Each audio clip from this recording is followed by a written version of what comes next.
So here's my Dobinsons air compressor. I turned the switch on, right? Mind this, I changed this because I made this hard mounted in my truck. So everything's good. Everything looks okay. I cut off the leads because they're attached to a distribution panel. Alright, so positive, negative. Alright, sorry, 1 second. It's hard to do it one-handed.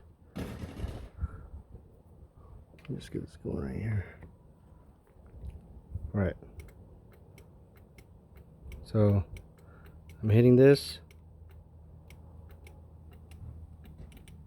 It's clicking inside there.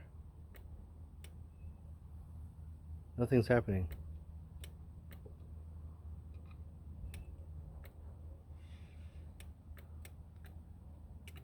Nothing's happening. This has been sitting out for a while, so that just to prove it's cold, because I know there is a thermal overload protection, but nothing's happening. Just the relay clicking.